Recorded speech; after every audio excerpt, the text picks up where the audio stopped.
Donc, on se retrouve dans le chapitre 7 de l'évangile de Jean.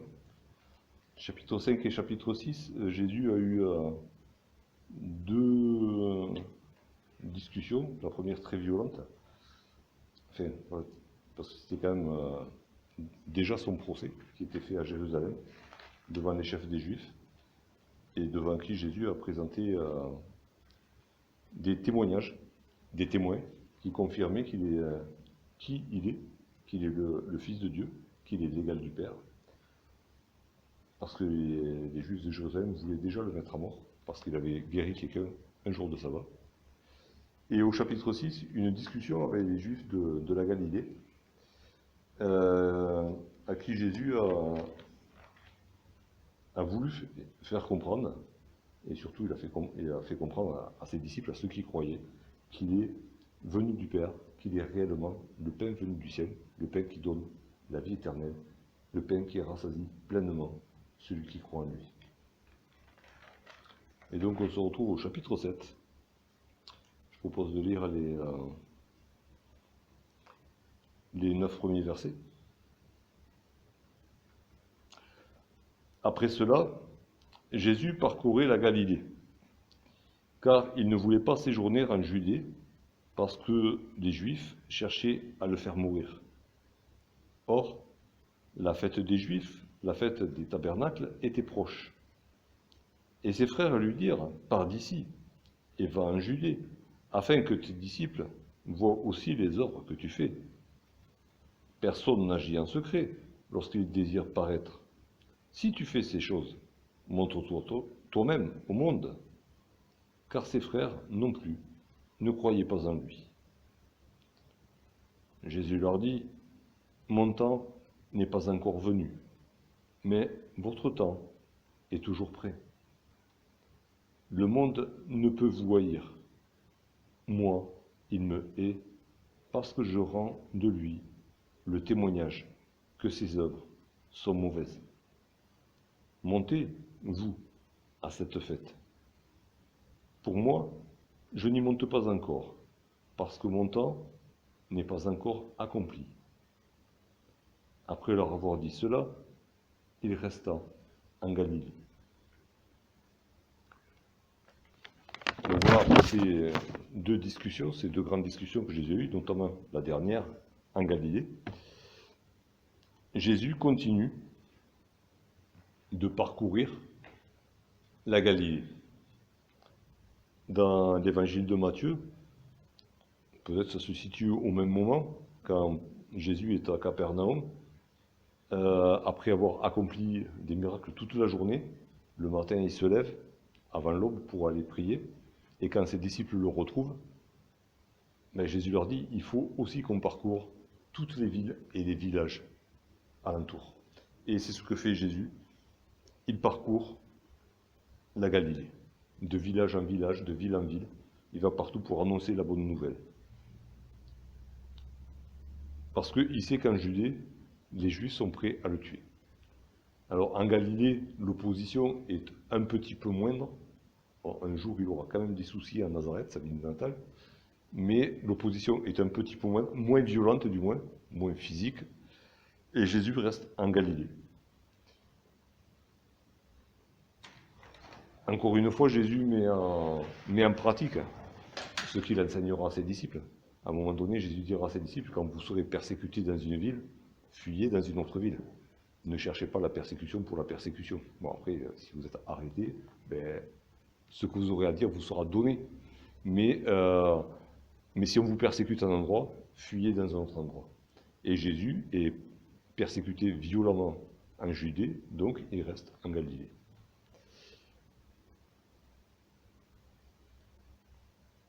Et je vous en passe, et encore une fois, il y a une fête juive à Jérusalem, la fête des tabernacles, la fête qui commémorait l'Exode, le fait que Dieu avait veillé sur son peuple pendant 40 ans dans le désert.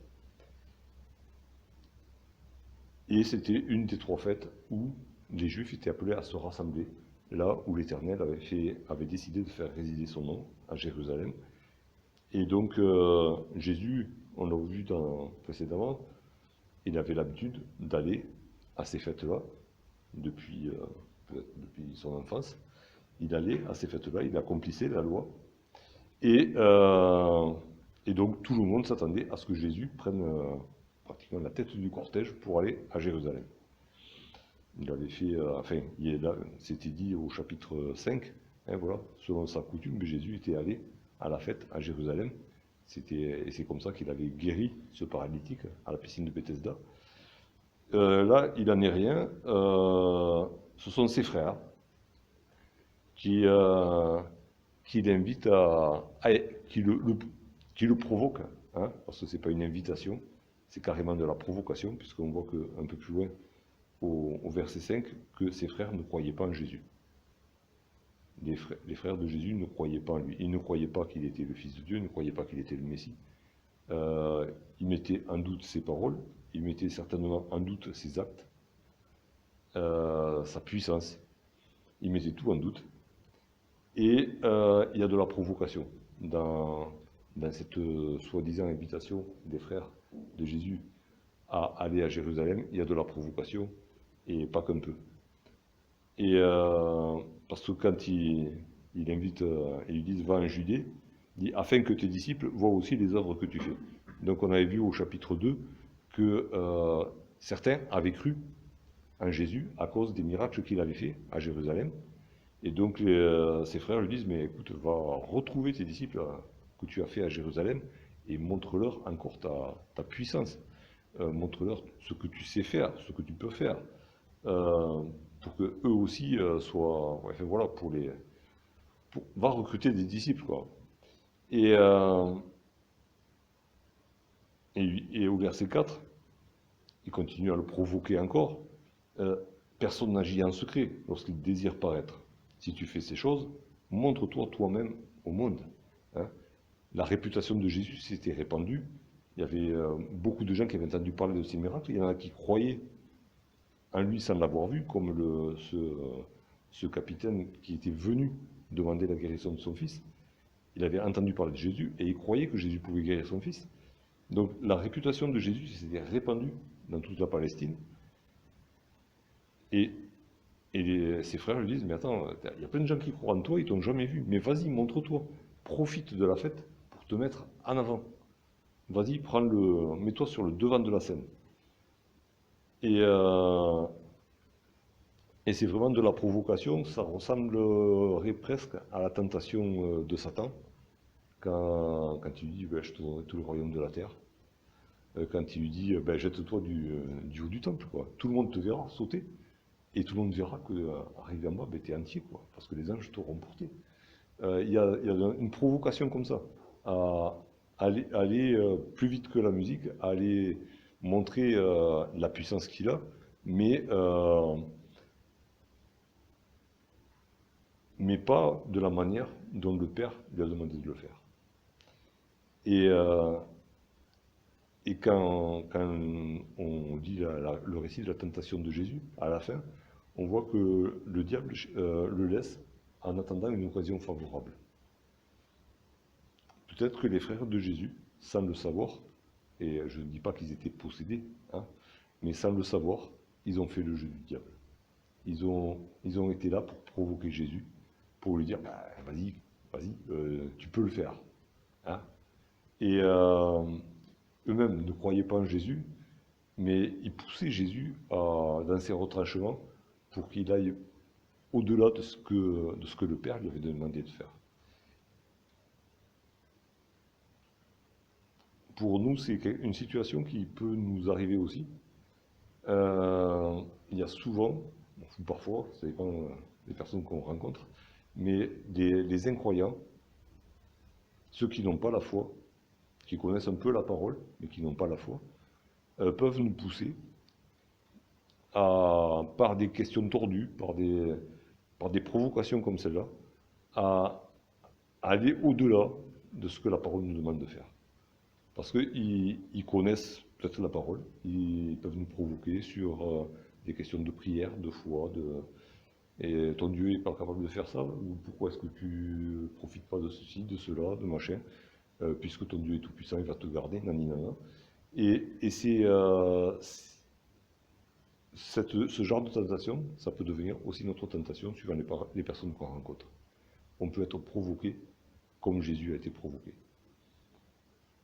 Alors Jésus n'a pas répondu à la provocation de la même manière qu'il avait su répliquer à Satan par la parole et en restant dans la volonté du Père.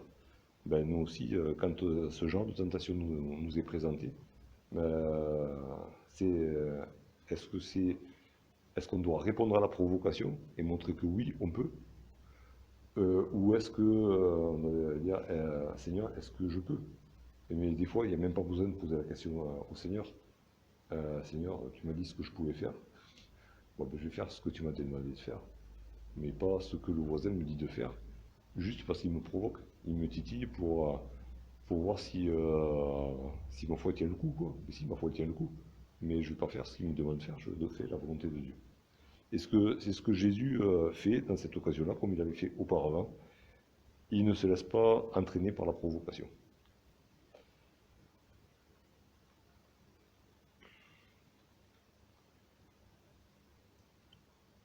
On voit aussi que justement, si ses frères lui disent, en fait, tu fais les choses en cachette.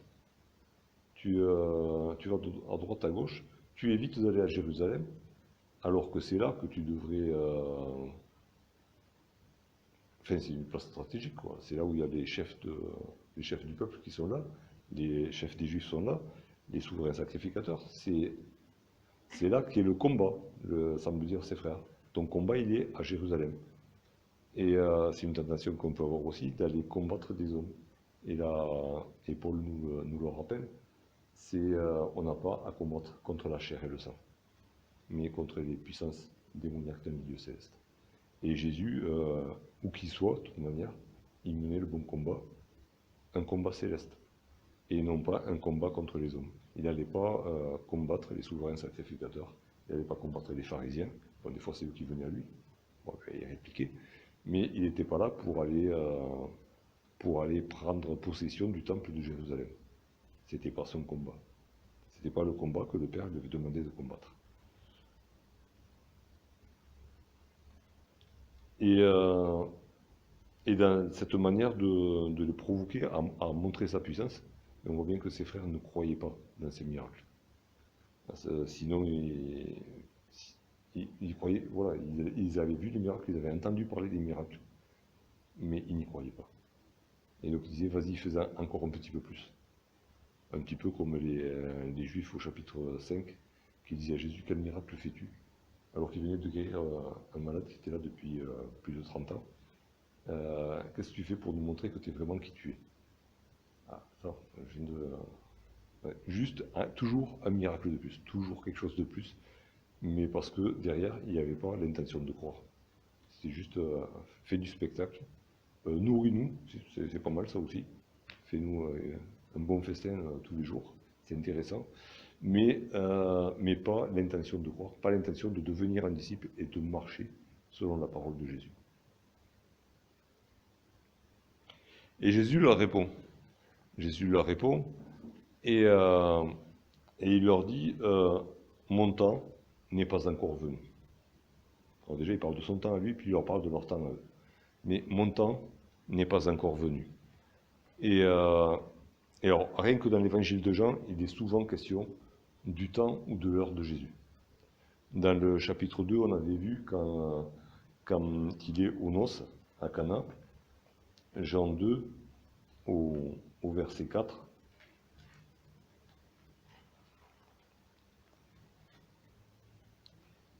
Marie vient lui demander lui présenter le problème, il n'y a plus de vin pour la noce. Et Jésus lui répond, femme, qu'y a-t-il entre moi et toi? Mon heure n'est pas encore venue. Au chapitre 7, dans ce même chapitre donc, au verset 30, donc du coup après il ira à Jérusalem, et au verset 30, il a affaire à ces chefs des Juifs, et tous les habitants de Jérusalem, il y a tous les Juifs qui sont venus pour la fête, et ils cherchaient donc à se saisir de lui, mais personne ne mit la main sur lui, parce que son heure n'était pas encore venue. Au chapitre 8, au verset 20, Jésus dit ces paroles, enseignant dans le temple, au lieu où était le trésor. Et personne ne le saisit, parce que son heure n'était pas encore venue.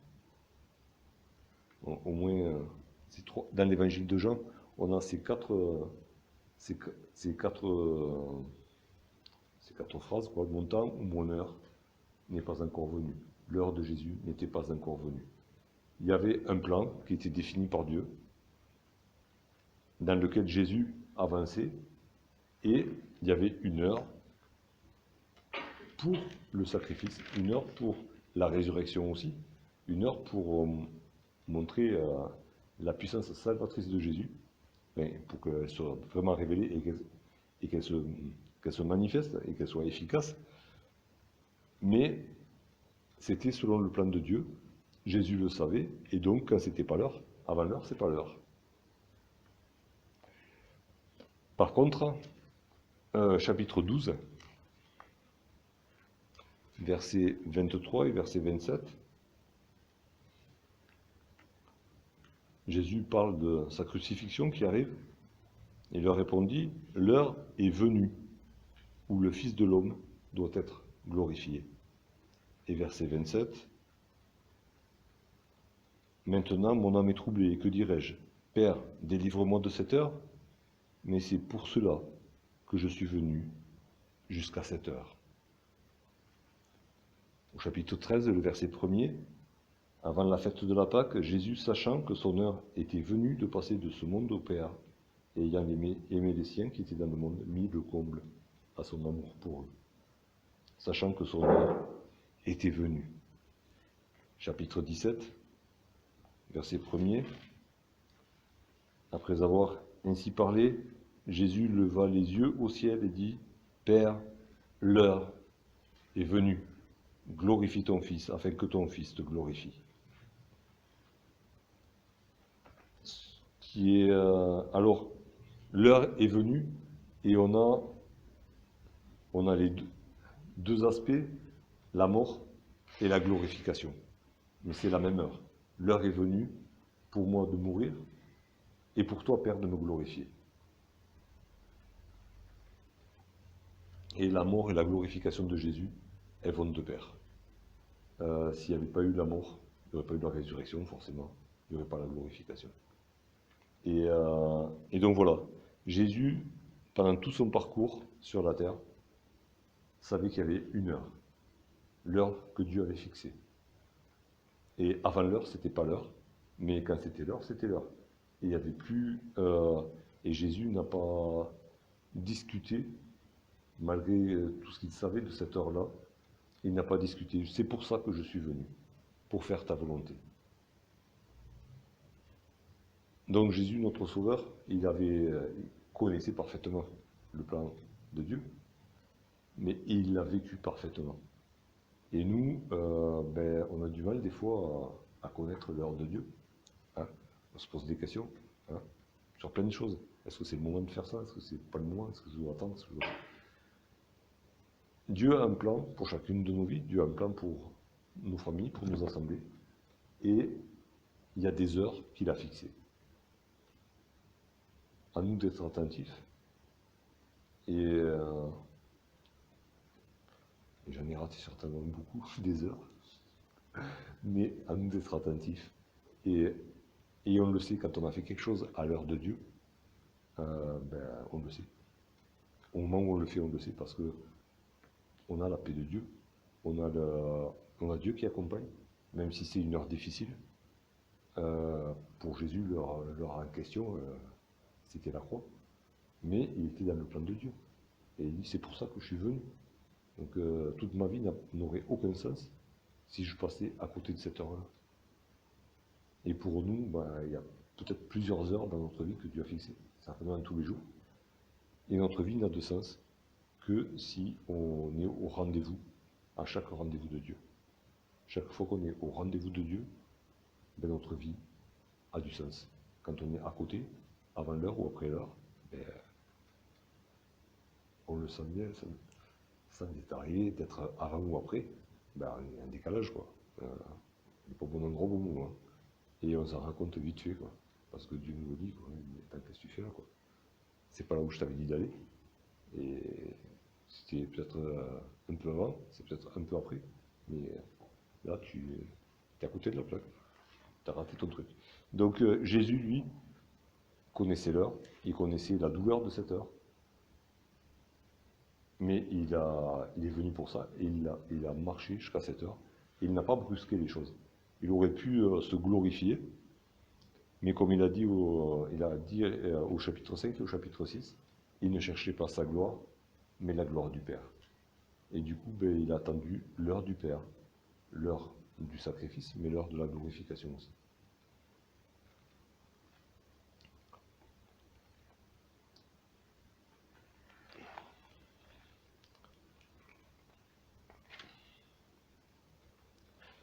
Et Jésus a parlé d'une heure pour nous aussi, au chapitre 16. Il y a plusieurs heures, de toute manière. Mais là, il parle de l'heure de la persécution. Et chapitre 16, verset 4. Je vous ai dit ces choses afin que, lorsque l'heure sera venue, vous vous souveniez que je vous les ai dites. Je ne vous en ai pas parlé dès le commencement, parce que j'étais avec vous. Donc là, c'est Jésus leur annonce qu'il va partir. Il leur annonce la persécution qui va suivre. Et il leur dit, quand l'heure sera venue, ben vous vous souviendrez de tout ce que je vous aurai dit. Parce que je vous aurai donné le Saint-Esprit aussi, qui vous rappellera mes paroles. Mais voilà, il y a des heures qui sont prévues dans le plan de Dieu pour nous. Et quand l'heure arrive, un des signaux qu'il nous faut comprendre que c'est l'heure et qu'on est dans le temps de Dieu, c'est que Dieu donne sa parole aussi. Dieu nous rappelle sa parole par son Saint-Esprit. Et du coup, on fait le rapport. Ah ouais, c'est l'heure. Hein, c'est un peu comme quand il y a le coucou qui sonne. On est occupé à autre chose, peut-être, mais le coucou sonne. Ah, c'est l'heure. Il faut y aller. Mais il y a un peu de ça. Jésus a dit, il y a des heures qui vont sonner. Et quand l'heure va sonner, vous aurez la parole qui va arriver. Donc, on ne sait pas. Et il dira aussi, vous ne connaissez ni le jour ni l'heure. Ça, c'est l'heure de son retour. Mais il y aura la parole qui va être là pour vous dire c'est l'heure. Et plus que la parole, puisque ce sera lui-même qui sera là. Mais voilà, Jésus, lui, a respecté le timing de Dieu. Et il nous dit, Dieu a un timing pour chacun de nous aussi. Pour nous tous ensemble aussi. Mais voilà, sachons aussi, voilà, à l'exemple de Jésus, marcher dans le timing de Dieu. Et puis il leur dit, votre temps est toujours prêt. Votre temps est là. J'ai pas eu le temps de lire dans une autre traduction. Tu as la traduction d'Arby, s'il te plaît. Donc, la deuxième partie du verset 6. J'ai été un peu bousculé ces derniers jours. Mais...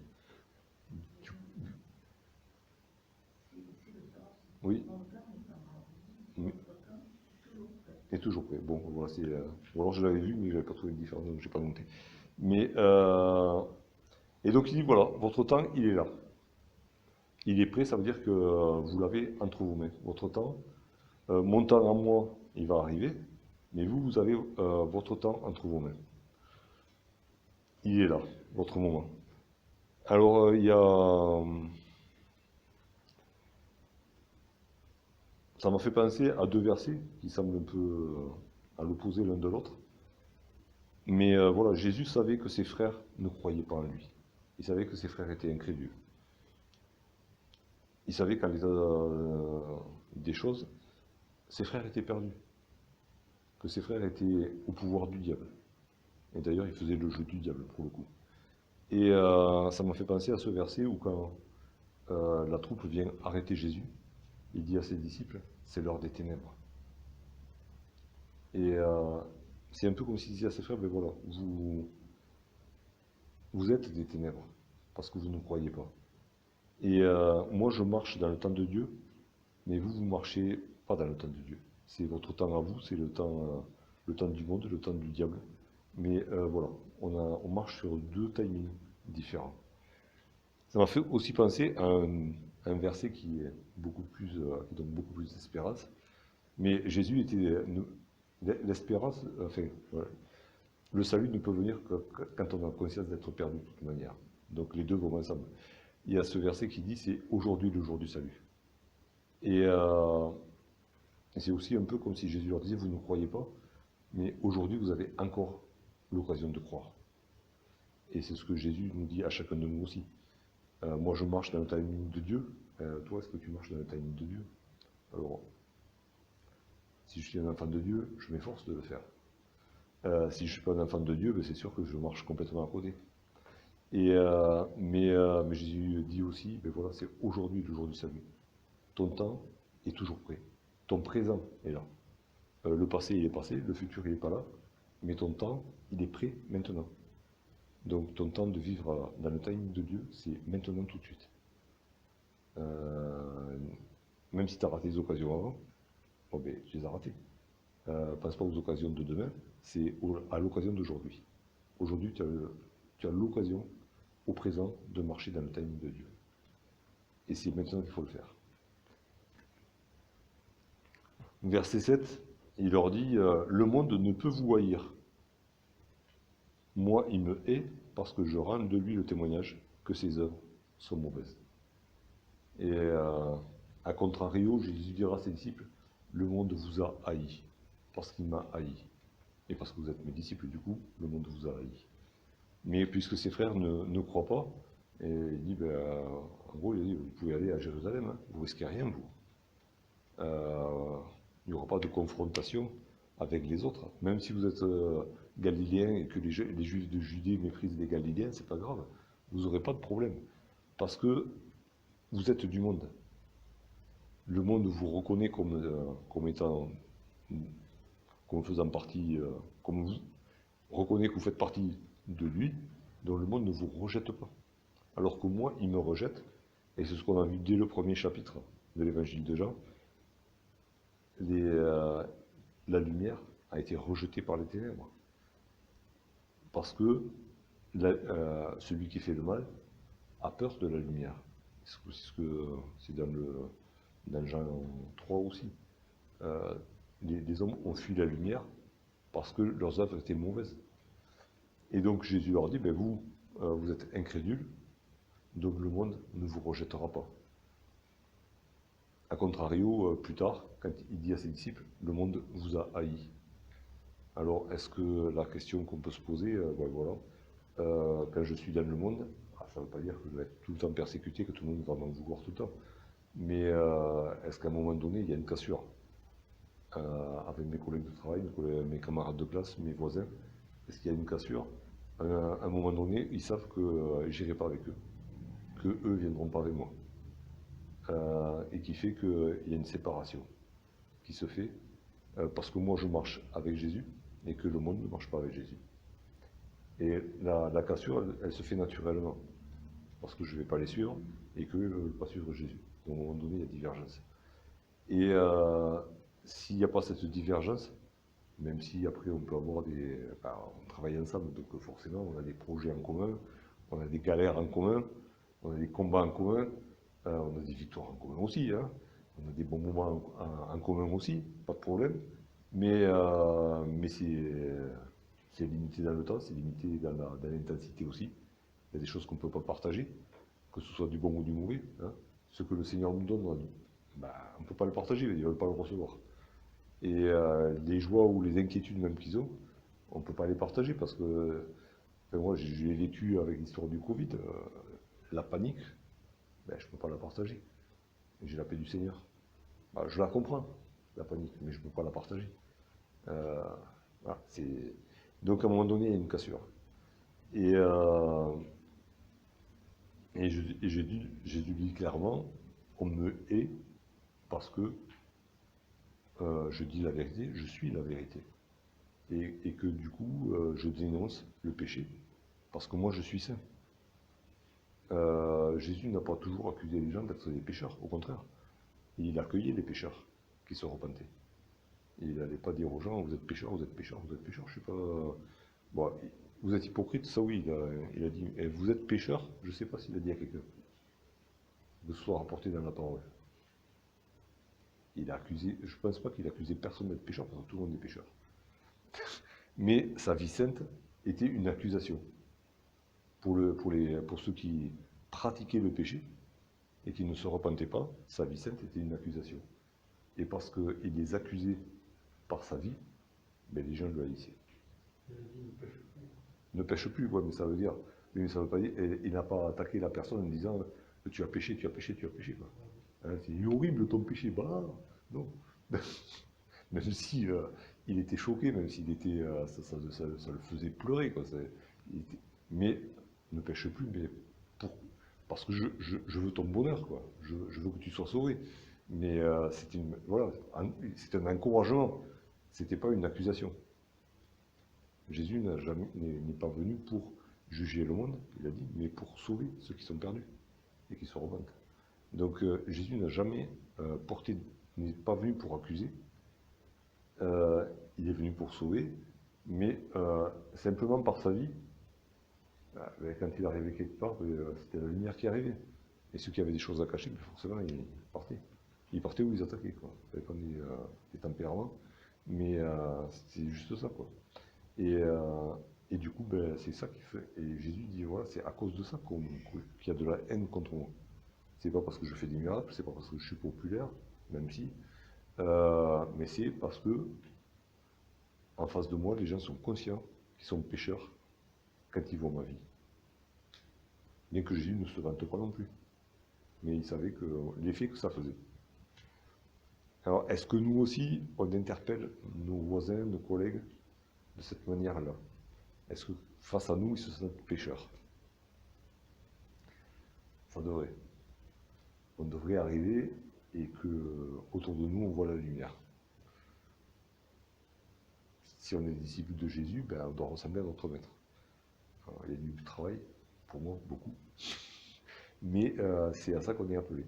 Si on est disciple de Jésus-Christ, on n'a pas besoin d'accuser les gens, de dire aux gens, vous êtes pécheurs. Alors, ça ne veut pas dire qu'on ne parle pas du péché. Mais on n'attaque pas les gens en disant, vous êtes pécheurs. Non. On doit marcher dans la sainteté. Pas pareil. On met en pratique la sainteté, on met en pratique le salut que le Seigneur nous a donné, la vie nouvelle, et notre vie nouvelle doit faire ressortir le péché autour de nous. Donc il faut qu'il y ait du level. On n'est jamais arrivé à la stature parfaite de Jésus, mais c'est à ça qu'on est appelé. Vivre Jésus pour qu'en face, celui qui rejette Jésus soit gêné de nous voir vivre Jésus.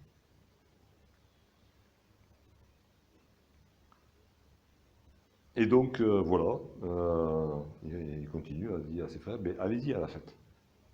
Allez-y à la fête. Moi, je n'y monte pas encore, parce que mon temps n'est pas encore accompli. Encore une fois. Et après avoir dit ça, il reste en Galilée. Donc on voit bien, Jésus n'a pas cédé à la provocation, Jésus n'a pas cédé à la tentation de se glorifier de manière humaine. Il est resté dans le timing de Dieu. Et il invite quand même ses frères à y aller. On verra après que lui-même se rendra à la fête, à sa manière à lui, enfin à la manière dont le Père lui a demandé. Mais du coup, voilà. Il leur a bien dit, vous êtes incrédules, vous êtes pécheurs, mais allez à la fête. Jésus est la parole. Jésus ne peut pas contredire la parole de Dieu. Si Dieu avait demandé à tous les Hébreux, à tous ceux qui croyaient en lui, de se rassembler, Jésus n'allait pas faire un rassemblement à côté. Ou à empêcher les gens d'aller se rassembler là où Dieu avait demandé qu'ils aillent. Mais donc il les invite à y aller. Mais lui-même ne se laisse pas embarquer dans ce mouvement de protestation, de provocation. Il dit allez-y, il sait très bien ce qu'il va faire, il sait quand ce sera le temps pour lui d'y aller, et la manière d'y aller aussi. Mais voilà, lui reste encore en Galilée. Il reste dans le timing de Dieu. Et on voit bien que au chapitre précédent, la foule voulait le faire roi déjà. Et si Jésus avait cédé à la provocation des frères, peut-être que la foule l'aurait déjà proclamé roi, comme ils le feront plus tard, à l'autre Pâques. Mais ce n'était pas le moment. C'était pas la fête des tabernacles qui devait... c'était pas l'heure. L'heure, c'était à Pâques. Et du coup, et pas de la même année, du coup, certainement. Mais du coup, Jésus, voilà, encore une fois, il reste dans le plan de Dieu. Et dans le plan de Dieu, il invite ses frères à aller à ce rassemblement. Où de toute manière, la parole de Dieu était annoncée, même s'il y avait peut-être de l'hypocrisie, il y avait beaucoup de rituels et de choses humaines qui s'étaient introduites dans cette fête-là. Mais il y avait quand même ce souvenir qui était là de la présence de Dieu tout au long du voyage du peuple dans le désert, de la providence de Dieu, des soins de Dieu pour son peuple, aussi de la loi qui avait été donnée pendant ce voyage, de la promesse qui avait été donnée du Messie qui devait venir. Donc Jésus ne se met pas, ne peut pas concevoir l'idée de se mettre en travers de cette fête, mais ça va se passer pour lui à la manière dont Dieu l'a décidé.